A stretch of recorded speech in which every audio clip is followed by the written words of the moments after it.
Jeff, thank you for coming in. This is a spread. This is a spread in front of me. And I am excited to go through all of this and talk about everything that you have here, and I'm going to try it all. Before we do that, though, I wanted to talk about you. Your job is fascinating to me. How does one become the chef of Burgerville? Honestly, I had a friend introduce me to Burgerville, and they said, you should interview this person. Really? Yes. That was it. So that was the beginning of my time with Burgerville. Had you had any of it before? Yes, I grew up on Burgerville. Grew up on Burgerville. Okay, so, yeah, so you knew. Yeah, and then you decided to go in there, and like, what was that like getting this position, and then? It was amazing. When I went to culinary school in Ireland, and the school I went to was very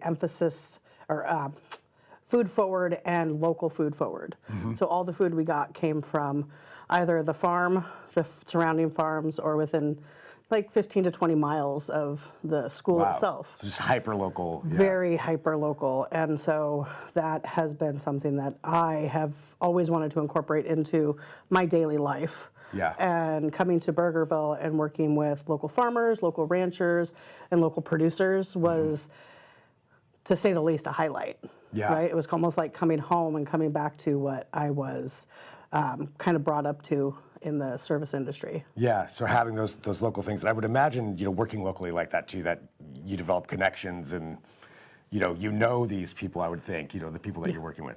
Yeah. And getting supplies from. You get to go to the barn, or the Barnhart family farm down in Philomath. Yeah. We know Dan. Like, he comes to a lot of events with us and talks to our guests. And so when you can say, I know the rancher. Like, I've been there. Like, I know the rancher. I've been to his place. Yeah. Like, it's a completely different way of life almost. Yeah, and to be able to incorporate that in. And looking right here too, I know one of the big things, the onion rings, also incorporated in here from the Pacific Northwest. Yep. So what makes, I guess tell us about this here first. The Walla Wallas? The Walla Wallas. Okay, so we're nearly 3 decades into making Walla Walla onion rings.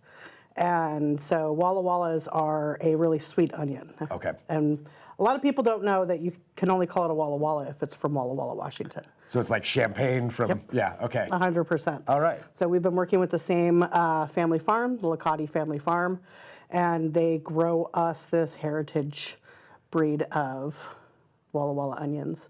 And they get to be like really monstrously big. So they kind of, throughout the season, they vary in size just a little bit as the onion kind of grows. But yeah, you bite into them, they've got a kind of a sweet, a little bit of kick from our spice that we put in there, and then that crunch that kind of echoes in the back of your head when you take a bite of it. Right, yeah, and you said you've been doing these, for many years. Yeah. Yeah, the Walla Walla onion rings. I mean, and you just kind of described it right there. What else makes it so unique, I guess, to have like that connection in this particular kind of onion? This particular kind of onion. When we started breading these, nobody made onion rings out of Walla Wallas. Really? Yeah. So you're the first ones to do it? We're kind of the first ones to make an onion ring with this specific onion. And it's so seasonal, and you can only get it during the summer months, that it became, it's got kind of its own cult following. Yeah. People plan their vacations around what berry shake they want with their onion rings. Right, because of that seasonal aspect of it, and again, bringing it back to the local side too. Yeah. So it's like this is the time when people are clamoring for Walla Walla onion rings. Clamoring's the right word, I think. I think that works. They make them in restaurants, so we've got all of our crew members back there. They're battered with batter and panko. So these are actually made on site? They were made this morning, yeah. Wow. Yeah. That's pretty amazing. What are some of the challenges of doing that, of having something so fresh like that?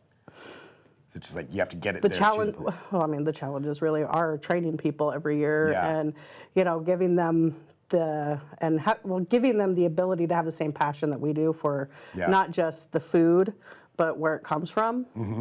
And in some instances, you have somebody coming in, it's their first job. And now you've handed them a knife, and you're like, go cut some onion. Yeah, go make this. I would have no idea what I'm doing. The challenges are turned into, for me, they're turned into an opportunity to work with people and explain to them why this is special and why this area is so special. Yeah, so they can get that same kind of passion and understanding of how important it is.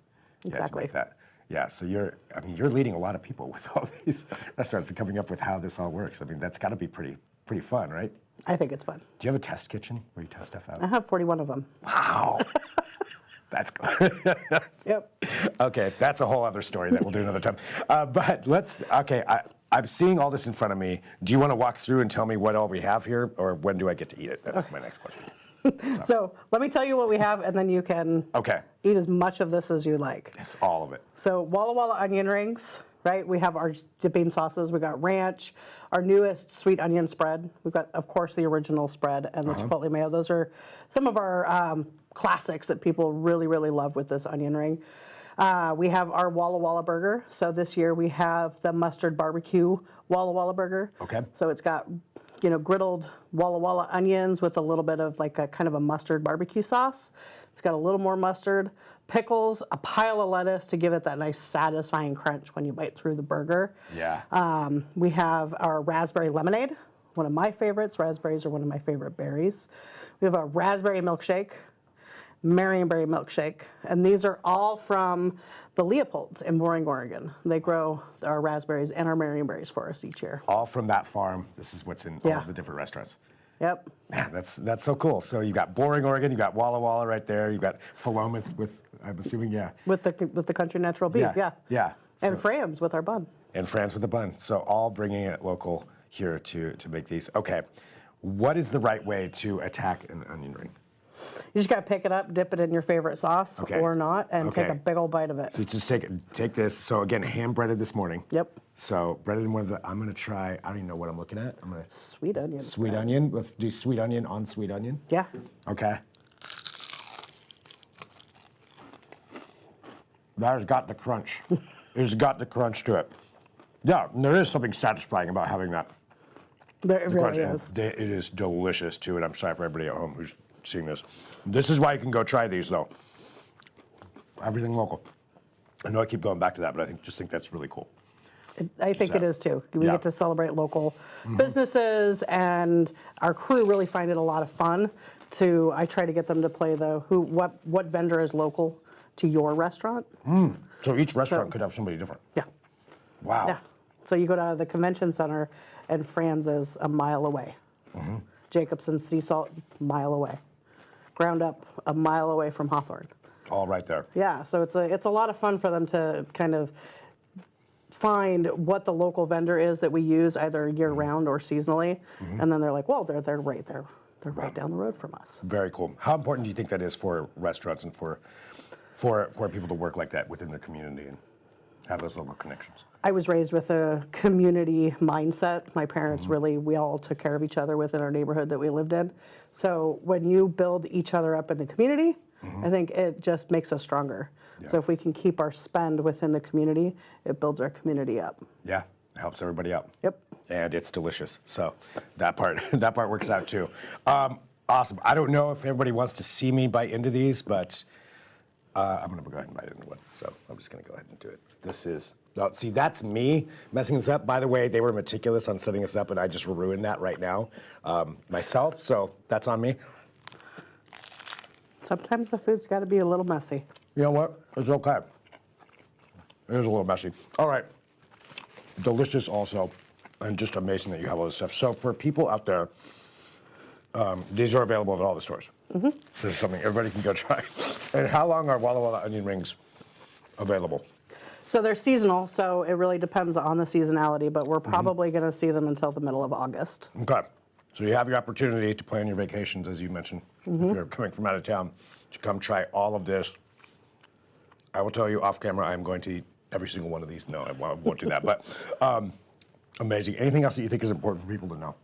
Raspberries, we're in the final weekend of raspberries, and then on Tuesday, Marionberries start. So we'll have Marionberry milkshakes, Bliss and ice cream. We'll have lemonades, blackberry jasmine iced tea. Sunday, It's all there. It's all there. All right. Chef, thank you for coming in. Thanks for bringing this in, and great talking to you. And yeah, let's eat some onion rings.